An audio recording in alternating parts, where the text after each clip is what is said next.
Augusto Mateus é convidado deste grande jornal. Professor, boa tarde, muito obrigado pela presença. Era inevitável este pedido de ajuda externa? Cá estamos. Eu comecei em setembro, se não me engano, a dizer que tínhamos que pôr em cima da mesa a possibilidade de usarmos os mecanismos que nós próprios criamos. Eu testemunho isso de forma inequívoca. Exatamente. E, portanto, tivemos tempo demais uma estratégia de negação da ajuda.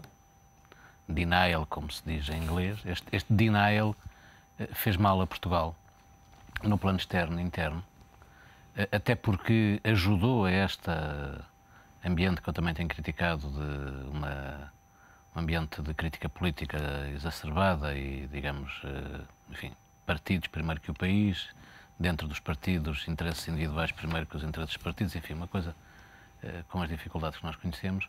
E, portanto, chegámos a uma situação, eu também insisti muitas vezes a dizer, bom, qualquer problema a gente resolve com uma parte de inteligência, com uma parte da necessidade, ou nos antecipamos, ou somos empurrados. Enfim, esta semana confirmou que a agulha do depósito estava vazia e, portanto, digamos, chegámos a esta situação. Esta situação tem um aspecto muito positivo, que já começou a dar sinais, que é finalmente essa estratégia de negação, finalmente essa ideia sem grande sentido de que era melhor não usar os mecanismos do que usá-los. Estamos agora a começar a construir qualquer coisa.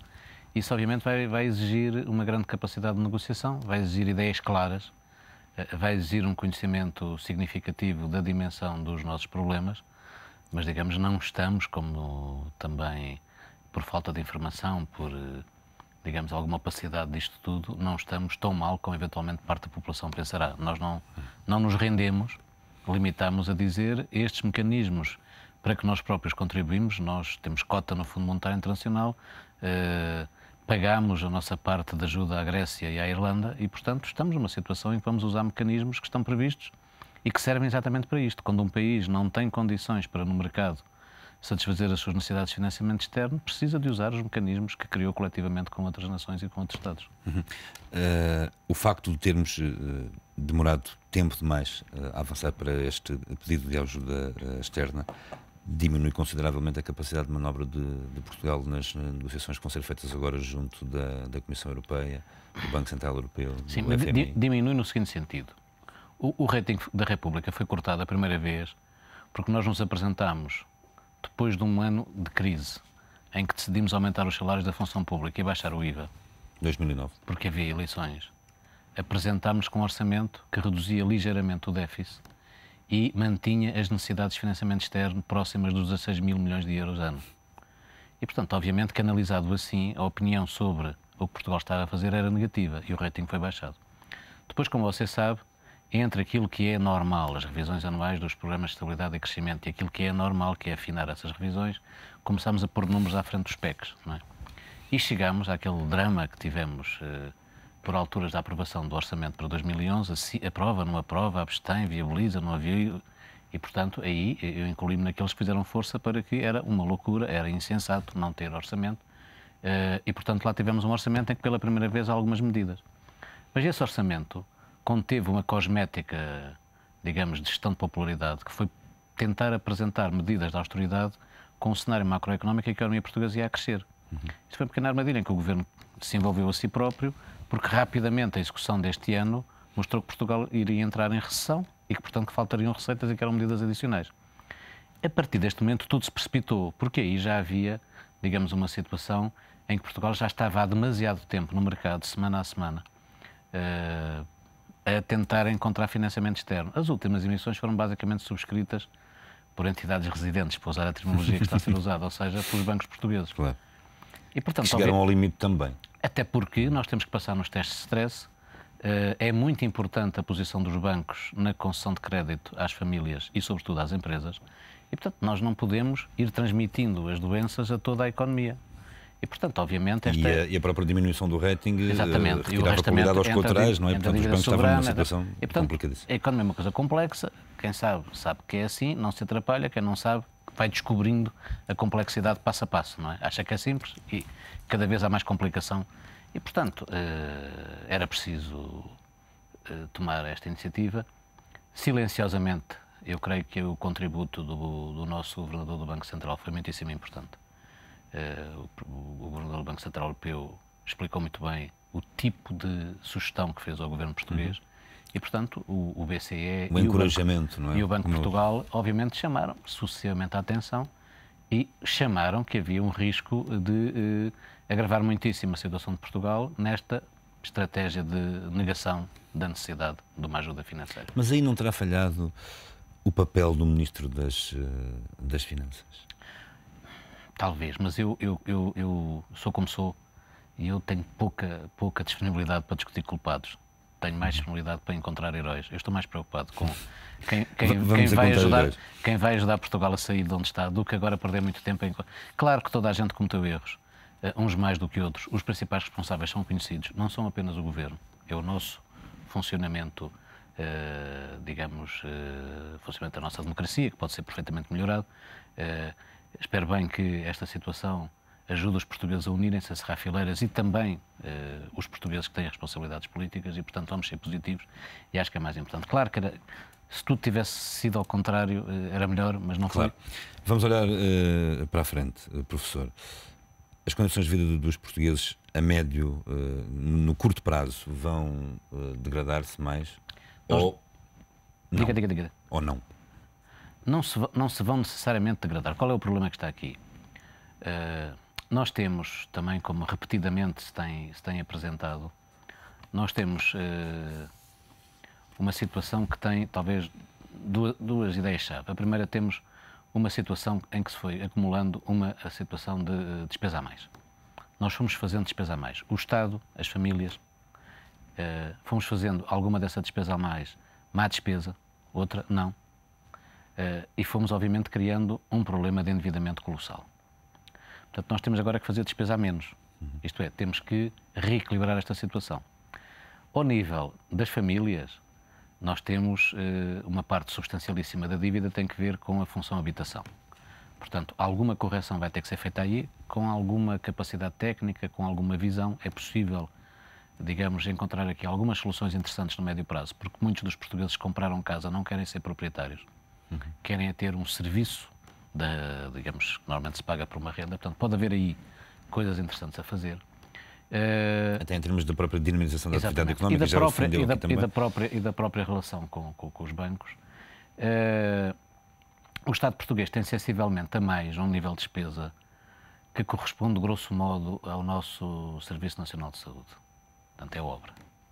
Em termos simples, diria que o que está a mais é qualquer coisa como 1.000 euros por cada português. Isto é um mês de salário médio. É importante, mas também não é dramático. Digamos, se nós durante 3 anos prescindirmos de um mês de salário médio e resolvermos os nossos problemas, enfim, com justiça... Esse otimismo é fantástico numa altura dessas. Não, mas a dimensão dos problemas é esta, claro. Não é? 10 mil milhões de euros é muito, mas nós podemos enfrentar isso. Qual é a preocupação?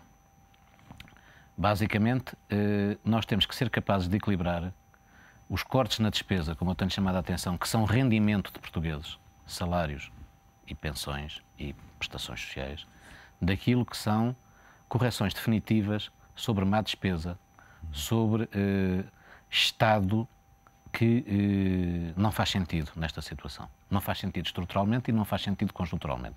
O que não fizer sentido conjunturalmente, logo se repõe. O que não faz sentido estrutural, até é bom que se corrija o mais depressa possível. E, portanto, a primeira grande preocupação é este equilíbrio entre o corte da despesa não ser todo corte de rendimento de portugueses. Parte do corte da despesa tem que ser corte de despesa do Estado.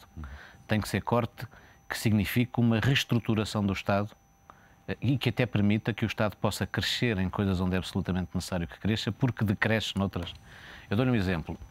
Nós, na saúde, que é uma prioridade para os portugueses e bem, temos um nível de cuidados de saúde comparado com a OCDE em paridade de despesa de compra que é essencialmente 3/4. Portanto, em termos simples, podemos dizer que temos 3/4 do... E, portanto, temos uma situação interessante. Essa situação é mais favorável do que a nossa produtividade ou que o nosso rendimento. Mas temos um peso das despesas públicas em saúde acima da média da OCDE, bastante acima, e temos um copagamento dos partidos das famílias que já é também a que está a crescer muito mais que a despesa pública. Portanto, seguramente na saúde podemos fazer um grande esforço de eficiência. como sempre, você tem quem lhe diga vamos cortar e fica a eficiência média, má que temos, ou boa, ou podemos aumentar a eficiência e não precisamos de cortar tanto. Portanto, esta é a primeira questão. Não podemos cortar apenas nos rendimentos. Claro que quem vai negociar com Portugal vai dizer, mas os rendimentos, salários, pensões, despesas de saúde, despesas de educação, é onde é mais fácil cortar. Portanto, vamos cortar. Portanto, quem negociar por Portugal tem que dizer, não, nós vamos cortar esses montantes, mas vamos cortar desta maneira. E depois, aí tem que aguentar essa pressão. Temos que saber da situação. Porque quem vai negociar connosco vai trazer, e bem, ideias gerais. Portugal é um país concreto. Não pode ficar fora dessas ideias gerais, seria outra vez uma estratégia de negação. Não, nós vamos cortar a despesa aumentando a despesa. Não podemos dizer isso, não é? Portanto, temos que consolidar. Mas sabemos melhor, portanto, os portugueses saber se hão defender. Na minha opinião, sejam quais forem, desde que sejam capazes. Depois, nós temos uma situação em que já demos alguns passos. O errado nesta estratégia de negação foi desvalorizar todos os passos que demos. Você ouve dizer, não, a Espanha está melhor porque fez uma reforma do mercado de trabalho. Bem, nós fizemos alguma coisa. Nós fizemos coisas que não são suficientes, mas são muito interessantes do ponto de vista da sustentabilidade da segurança social. Claro. Mas como fizemos tudo isso pontual, como fizemos tudo aos bocadinhos, como fizemos tudo não propriamente porque queríamos fazer, mas para não nos aborrecerem e continuarem-nos a emprestar dinheiro, mais tudo por isso, reação tudo isso, por uma ação concreta. Tudo isso está desvalorizado. E, portanto, nós vamos ter que reconstruir o que fizemos de bom e que vai no sentido da consolidação e vamos ter que agora fazer uma coisa a sério. Vai isto provocar uma situação difícil? Vai. Mas nós podemos controlar. Repare, o problema do PEC 4 era mais um problema de desequilíbrio do que de dimensão. Os valores que estão em causa naquilo que se chamou PEC 4 são aceitáveis do ponto de vista de reforço da consolidação orçamental, até porque parte do que nós já tínhamos feito oferecemos com esta loucura de pedir empréstimos a taxas de juros que se traduzem em centenas de milhões de euros de pagamento a mais de juros. E, portanto, vai ser preciso negociar, vai ser preciso encontrar esse caminho. Eu tenho confiança que seja possível. Não são valores dramáticos. Claro que se agitou muito o papão do Fundo Monetário. A Europa fez aqui uma coisa bem feita que é, se nós, como europeus, estamos no Fundo Monetário Internacional para a regulação financeira internacional, comprometendo impostos e contribuições dos nossos cidadãos, quando temos em causa fazer o resgate financeiro de dificuldades na Europa, não faz sentido mobilizar o dinheiro que nós já pusemos no Fundo Monetário, a experiência que o Fundo Monetário tem. Faz. Por isso, Portugal aprovou, e bem, na minha opinião, que as características do Fundo de Estabilidade Financeira Europeu incluíssem colaboração com o Fundo Monetário. Portanto, escusamos de diabolizar o Fundo Monetário. Nós sabemos o que é o Fundo Monetário, sabemos o que é um julgamento convencional, sabemos que os julgamentos convencionais às vezes são bastante negativos para certos países, até mais do que negativos, mas os julgamentos convencionais evoluem. O julgamento convencional atual do Fundo Monetário Internacional é mais propício a ajudar Portugal a fazer coisas que ainda não tomou consciência que tem que fazer, nomeadamente na dimensão do setor público, nomeadamente em meter ordem num conjunto de setores que precisam muito de mudar, de melhorar, como os setores em que estão muitas empresas públicas. Claro. E, portanto, isto não se trata de ideologia, não se trata de discutir se nós somos favoráveis a empresas públicas ou não somos, gostamos mais do privado. Não. Trata-se de criar condições para que a economia portuguesa, com o mínimo de dificuldades, mas com dificuldades, enfrente no tempo necessário, mais curto do que mais longo, com sucesso, esta reestruturação. E, portanto, eu acho que é importantíssimo não deixar as pessoas ficar mais atrapalhadas do que estão, dar, digamos, não balofamento, mas com segurança, estas indicações de que podemos ter algum nível de confiança, que não nos devemos precipitar, que não devemos agravar a crise do país, que temos que ter alguma confiança e que temos que exigir, como aqui também tenho dito sistematicamente, maior responsabilização dos nossos decisores políticos.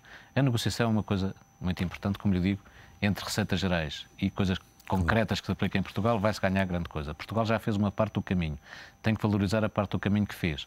E aquilo que tem que fazer a mais, na pior das hipóteses, significaria uma coisa que já lhe disse que não é tão excessiva assim, desde que seja bem distribuída. Se nós conseguirmos dizer que aqueles que têm mais dificuldades, aqueles que não ganham mais do que, ou essa parte do rendimento, nós teremos confiança das pessoas. E, sobretudo, é preciso virar esta página da negação à assunção completa do nosso empenhamento. Que é a única forma de resolver os problemas. Professor, e vai correr bem. Tive um prazer enorme em tê-lo aqui neste estúdio. Aliás, como sempre, até para a semana.